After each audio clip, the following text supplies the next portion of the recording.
Hello and welcome to the Christadelphian Daily Bible Readings for the 26th of July.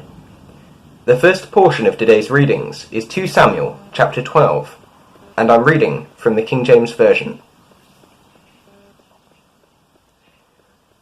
And the Lord sent Nathan unto David, and he came unto him, and said unto him, There were 2 men in one city, the one rich and the other poor.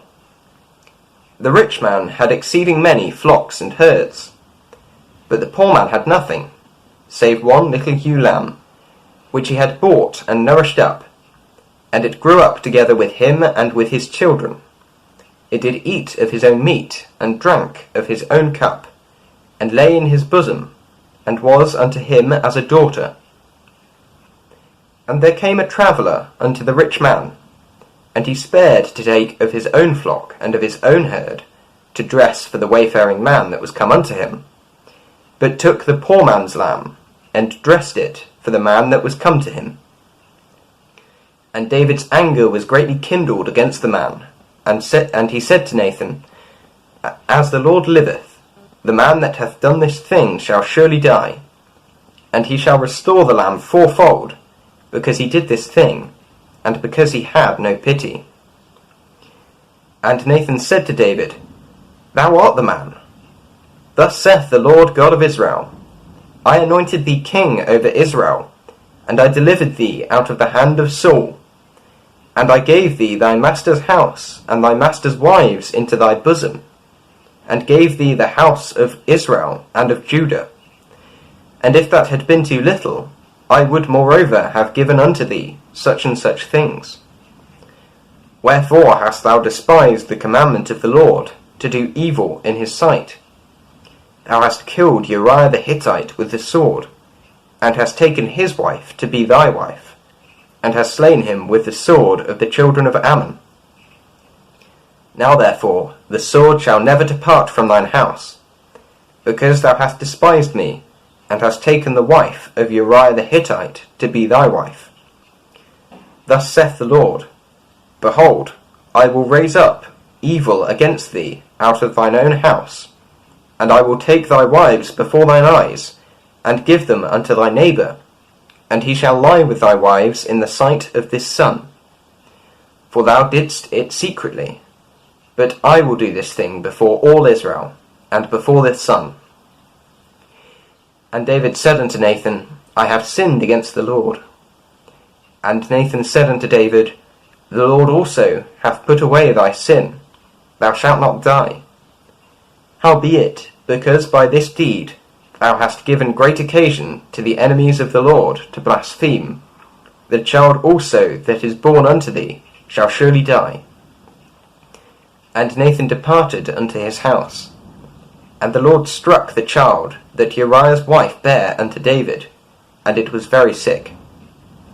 David therefore besought God for the child, and David fasted, and went in, and lay all night upon the earth. And the elders of his house arose, and went to him to raise him up from the earth. But he would not, neither did he eat bread with them. And it came to pass on the 7th day that the child died. And the servants of David feared to tell him that the child was dead. For they said, Behold, while the child was yet alive, we spake unto him, and he would not hearken unto our voice. How will he then vex himself, if we tell him that the child is dead? But when David saw that his servants whispered, David perceived that the child was dead. Therefore David said unto his servants, Is the child dead? And they said, He is dead. Then David arose from the earth, and washed, and anointed himself, and changed his apparel, and came into the house of the Lord, and worshipped. Then he came to his own house, and when he required, they set bread before him, and he did eat. Then said his servants unto him, What thing is this that thou hast done? Thou didst fast and weep for the child when it was alive, but when the child was dead, thou didst arise and eat bread. And he said, While the child was yet alive, I fasted and wept, for I said, Who can tell whether God will be gracious to me, that the child may live? But now he is dead. Wherefore should I fast? Can I bring him back again? I shall go to him, but he shall not return to me. And David comforted Bathsheba his wife, and went in unto her, and laid with her. And she bare a son, and he called his name Solomon, and the Lord loved him. And he sent by the hand of Nathan the prophet, and he called his name Jedidiah, because of the Lord. And Joab fought against Rabbah of the children of Ammon, and took the royal city. And Joab sent messengers to David, and said, I have fought against Rabbah, and have taken the city of waters. Now therefore gather the rest of the people together, and encamp against the city, and take it, lest I take the city, and it be called after my name. And David gathered all the people together, and went to Rabbah, and fought against it, and took it. And he took their king's crown from off his head, the weight whereof was a talent of gold, with the precious stones, and it was set on David's head. And he brought forth the spoil of the city in great abundance. And he brought forth the people that were therein, and put them under saws, and under harrows of iron, and under axes of iron, and made them pass through the brick kiln. And thus did he unto all the cities of the children of Ammon. So David and all the people returned unto Jerusalem. The second portion of today's readings is Jeremiah chapter 16. The word of the Lord came also unto me, saying, Thou shalt not take thee a wife, neither shalt thou have sons or daughters in this place. For thus saith the Lord concerning the sons and concerning the daughters that are born in this place, and concerning their mothers that bear them, and concerning their fathers that begat them in this land. They shall die of grievous deaths. They shall not be lamented, neither shall they be buried, but they shall be as dung upon the face of the earth, and they shall be consumed by the sword and by famine, and their carcasses shall be meat for the fowls of heaven, and for the beasts of the earth. For thus saith the Lord, Enter not into the house of mourning, neither go to lament, nor bemoan them. For I have taken away my peace from this people, saith the Lord, even loving kindness and mercies. Both the great and the small shall die in this land. They shall not be buried, neither shall men lament for them, nor cut themselves, nor make themselves bold for them. Neither shall men tear themselves for them in mourning, to comfort them for the dead. Neither shall men give them the cup of consolation to drink for their father or for their mother. Thou shalt not also go into the house of feasting, to sit with them, to eat and to drink. For thus saith the Lord of hosts, the God of Israel, Behold, I will cause to cease out of this place in your eyes, and in your days, the voice of mirth, and the voice of gladness, and the voice of the bridegroom, and the voice of the bride. And it shall come to pass, when thou shalt show this people all these words, and they shall say unto thee, Wherefore hath the Lord pronounced all this great evil against us? Or what is our iniquity? Or what is our sin that we have committed against the Lord our God? Then shalt thou say unto them, Because your fathers have forsaken me, saith the Lord, and have walked after other gods, and have served them, and have worshipped them, and have forsaken me, and have not kept my law. And ye have done worse than your fathers. For behold, ye walk every one after the imagination of his evil heart, that they may not hearken unto me. Therefore will I cast you out of this land, into a land that ye know not, neither ye nor your fathers, and there shall ye serve other gods day and night, where I will not show you favour. Therefore, behold, the days come, saith the Lord, that it shall be no more said, The Lord liveth, that brought up the children of Israel out of the land of Egypt. but the Lord liveth, that brought up the children of Israel from the land of the north, and from all the lands whither he hath driven them. And I will bring them again into their land, that I gave unto their fathers. Behold, I will send for many fishers, saith the Lord, and they shall fish them. And after will I send for many hunters, and they shall hunt them from every mountain, and from every hill, and out of the holes of the rocks. For mine eyes are upon all their ways. They are not hid from my face, neither is their iniquity hid from mine eyes. And first I will recompense their iniquity and their sin double, because they have defiled my land. They have filled mine inheritance with the carcasses of their detestable and abominable things. O Lord, my strength, and my fortress and my refuge in the day of affliction, the Gentiles shall come unto thee from the ends of the earth, and shall say, Surely our fathers have inherited lies, vanity, and things wherein there is no profit. Shall a man make gods unto himself, and they are no gods? Therefore, behold, I will this once cause them to know. I will cause them to know mine hand and my might, and they shall know that my name is the Lord.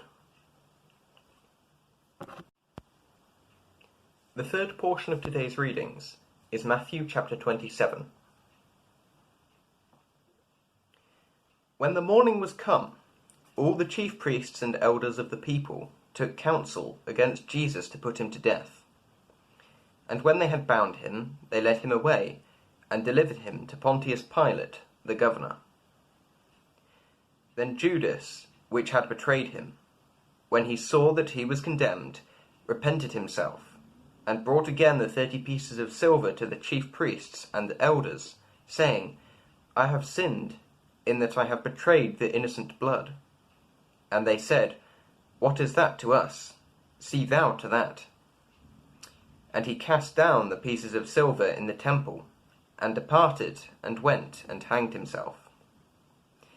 And the chief priests took the silver pieces, and said, It is not lawful for to put them into the treasury, because it is the price of blood. And they took counsel, and bought with them the potter's field, to bury strangers in. Wherefore that field was called the field of blood unto this day. Then was fulfilled that which was spoken by Jeremy the prophet, saying, And they took the 30 pieces of silver, the price of him that was valued, whom they of the children of Israel did value, and gave them for the potter's field, as the Lord appointed me. And Jesus stood before the governor, and the governor asked him, saying, Art thou the King of the Jews? And Jesus said unto him, Thou sayest. And when he was accused of the chief priests and elders, he answered nothing. Then said Pilate unto him, Hearest thou not how many things they witness against thee? And he answered him to never a word, insomuch that the governor marvelled greatly. Now at that feast the governor was wont to release unto the people a prisoner, whom they would. And they had then a notable prisoner, called Barabbas. Therefore, when they were gathered together, Pilate said unto them, Whom will ye that I release unto you, Barabbas, or Jesus, which is called Christ? For he knew that for envy they had delivered him.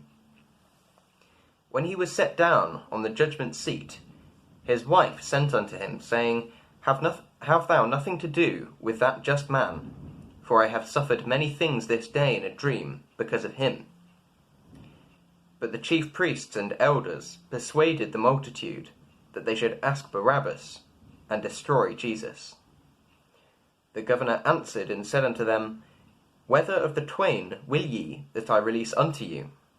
They said, Barabbas. Pilate saith unto them, What shall I do then with Jesus which is called Christ? They all say unto him, Let him be crucified. And the governor said, Why, what evil hath he done? But they cried out the more, saying, Let him be crucified. When Pilate saw that he could prevail nothing, but that rather a tumult was made, he took water, and washed his hands before the multitude, saying, I am innocent of the blood of this just person. See ye to it. Then answered all the people, and said, His blood be on us and on our children. Then released he Barabbas unto them, and when he had scourged Jesus, he delivered him to be crucified. Then the soldiers of the governor took Jesus into the common hall, and gathered unto him the whole band of soldiers. And they stripped him, and put on him a scarlet robe. And when they had plaited a crown of thorns, they put it upon his head, and a reed in his right hand, and they bowed the knee before him, and mocked him, saying, Hail, King of the Jews! And they spit upon him, and took the reed, and smote him on the head. And after that they had mocked him, they took the robe off from him, and put his own raiment on him, and led him away to crucify him. And as they came out, they found a man of Cyrene, Simon by name. Him they compelled to bear his cross. And when they were come unto a place called Golgotha, that is to say, a place of a skull, they gave him vinegar to drink, mixed with gall. And when he had tasted thereof, he would not drink. And they crucified him, and parted his garments, casting lots, that it might be fulfilled, which was spoken by the prophet. They parted my garments among them, and upon my vesture did they cast lots. And sitting down, they watched him there, and set over his head his accusation written, This is Jesus, the King of the Jews. Then were there 2 thieves crucified with him, one on the right hand and another on the left. And they that passed by reviled him, wagging their heads and saying, Thou that destroyest the temple and buildest it in 3 days, save thyself. If thou be the Son of God, come down from the cross. Likewise also the chief priests mocking him, with the scribes and elders, said, He saved others, himself he cannot save. If he be the King of Israel, let him now come down from the cross, and we will believe him. He trusted in God, let him deliver him now, if he will have him. For he said, I am the Son of God. The thieves also, which were crucified with him, cast the same in his teeth. Now from the 6th hour there was darkness over all the land unto the 9th hour. And about the 9th hour Jesus cried with a loud voice, saying, Eli, Eli, lama sabachthani? That is to say, my God, why hast thou forsaken me? Some of them that stood there, when they heard that, said, This man calleth for Elias. And straightway one of them ran, and took a sponge, and filled it with vinegar, and put it on a reed, and gave it him to drink. The rest said, Let be, let us see whether Elias will come to save him. Jesus, when he had cried again with a loud voice, yielded up the ghost. And behold, the veil of the temple was rent in twain from the top to the bottom, and the earth did quake, and the rocks rent, and the graves were opened, and many bodies of the saints which slept arose, and came out of the graves after his resurrection, and went into the holy city, and appeared unto many. Now when the centurion and they that were with him, watching Jesus, saw the earthquake, and those things that were done, they feared greatly, saying, Truly this was the Son of God. And many women were there, beholding afar off, which followed Jesus from Galilee, ministering unto him, among which was Mary Magdalene, and Mary the mother of James and Joseph, and the mother of Zebedee's children. When the even was come, there came a rich man of Arimathea named Joseph, who also himself was Jesus' disciple. He went to Pilate, and begged the body of Jesus. Then Pilate commanded the body to be delivered. And when Joseph had taken the body, he wrapped it in a clean linen cloth, and laid it in his own new tomb, which he had hewn out in the rock. And he rolled a great stone to the door of the sepulchre, and departed. And there was Mary Magdalene, and the other Mary, sitting over against the sepulchre. Now the next day that followed, the day of the preparation, the chief priests and Pharisees came together unto Pilate, saying, Sir, we remember that deceiver said, while he was yet alive, After 3 days I will rise again. Command therefore that the sepulchre be made sure until the 3rd day, lest his disciples come by night, and steal him away, and say unto the people, He is risen from the dead. So the last error will be worse than the first. Pilate said unto them, Ye have a watch, go your way, make it as sure as ye can. So they went, and made the sepulchre sure, sealing the stone, and setting a watch.